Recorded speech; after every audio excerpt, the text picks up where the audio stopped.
Right, I'm just about to make some sauerkraut, so I've just bought 5 organic cabbages there, and you can see the bacteria, that white stuff that's on those outer leaves. So we're going to retain some outer leaves because it's that bacteria that starts the process off. So I've got the cabbages, the fermenting crock, and that's the stones that sit on top and the lid, and you've got a little like a water moat. It's an airlock, you'll see when I get there. So I'm ready to go. I'm in my mum's place. She lives in a little flat attached to my place. So, you know, mixing bowls, you need mixing bowls. You know, I do it the long way around with a ridiculously small V slicer. I've got scales there because you need to put a certain amount of salt to shredded cabbage, and probably the best salt to use, I reckon, is that the Himalayan crystal salt, the pinky kind of stuff. So, and there's Mum's stuff. Look, she's a big fan. She's a big fan of Slippery Elm Echinacea Premium. Oh, what's that? She's taking Nature's Own Magnesium. No, she's got a great result from Echinacea, that's for sure. Alright, well I'm going to stop and set this up on the tripod and get it underway. Okay, if Mum's not here, she's gone down to pick my youngest daughter up, so when they come back there'll be a bit of surprise for them. So, but she knows I'm going to do it. And I always do it in Mum's kitchen because mine's too small. The first thing to do is to remove the outer leaves. So, cut off these outer leaves. And we'll retain some of these outer leaves because the bacteria is all over the leaf. Look at that, man. Ooh, and the idea is you've got to get rid of all that horrible looking stuff. I don't think these 5 will actually fill that crock, but we'll give it a go. So we'll get that off. And those horrible looking ones off. I'm going to just cut that straight off.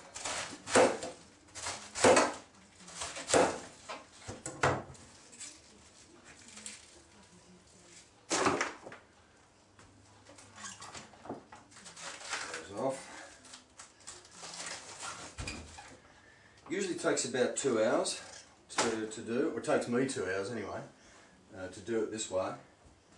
Where's my little sponge? Here we are.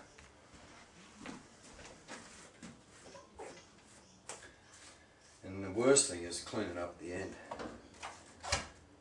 So, a bit more of that. Taking any bad looking bits off. So that's looking pretty good.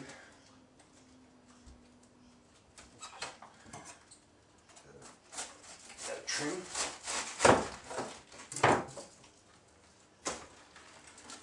Put those leaves over here, and at the end I'll select the best ones to okie doke. Right, now, okay, that looks good.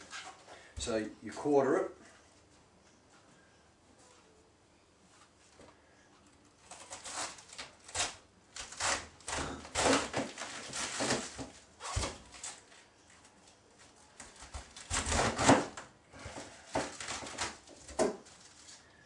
Quarter it, and then I use a V slicer, and you slice it really thinly, being very careful because these are ridiculously sharp. The first time I ever used one of these, and you know, these come with a little attachment to keep your fingers away, and you know, I decided that I didn't need that little attachment, and of course I chopped the top of my index finger right off. But the thing was, right, that I had some chlorophyll ointment that Standard Process do, and I put this chlorophyll ointment on it, and it was amazing, absolutely amazing. It was like nearly healed within about 3 days. The mum's just used it. My mum has just cut herself and she used it. And incredible healing power of this chlorophyll ointment. It's black and horrible and it gets everywhere, but it's really good. Alright, you just keep on slicing and slicing and slicing, and for every kilo of sliced cabbage you add about 5 or 8 grams of sea salt, which is not very much. It's like a level teaspoon of that fine salt, so it's not very much at all. And that's all that goes into it. That's all there is. There's no, and the bacteria on the outer leaves mediate the fermentation. And fermentation's in 3 stages. The first lot of bacteria, anaerobic bacteria, and bacteria like Klebsiella and Enterobacter, they start to create an acidic environment where other bacteria take over, and each one of these sets of bacteria, whole families of bacteria are involved. And the last ones are the lactobacilli. They're the last ones, brevis and something, I forget them. And each stage pushes the acidity higher. So, and eventually you get to a stage of acidity where that's required for preservation. So what I'm going to do is just chop this, get our first kilo together, and then show you how the salt mixes in, and then I'm just going to stop it because, you know, there's a good hour and a half of this. So now what I do is I just sort of weigh this as I go. Take out any of the big chunks and kind of put them aside, but I'm just going to chuck that away, being incredibly wasteful.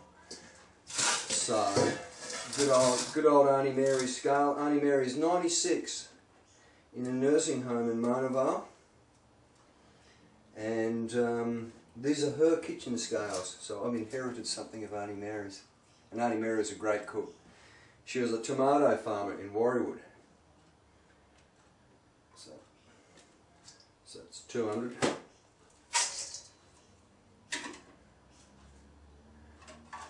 I hope I can remember everything here. 200.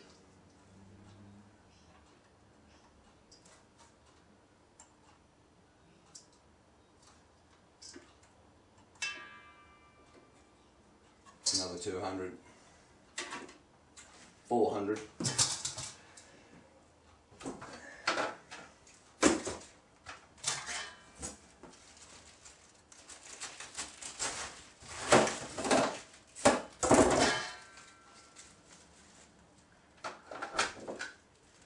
Yeah, tomato farming in Warriewood for years, and we used to come over from Broken Hill, because I was born in Broken Hill, and have holidays, and it was just like paradise, you know, coming from the semi-desert of Broken Hill to, you know, the green environment of Warriewood. And in those days, there's all houses now, no farms left, but they're all kind of, you know, it was a little sort of Yugoslav enclave. And we used to have the clashes between the Serbians and the Croats, and always bombing each other. And, you know, there's a lot of funny times looking back. Anyway, Auntie Mary had this great tomato farm down there with cows and chickens and stuff. It was really, really good. And the beach is not too far away. We used to walk to Narrabeen Beach. And you know, I used to cry on the train going home because it was just, you know, going back to semi-desert and all that. Although I'm really grateful for growing up in Broken Hill, because you know, there was I got a lot of independence as a child. You know, not like now, not like they bubble wrap them now.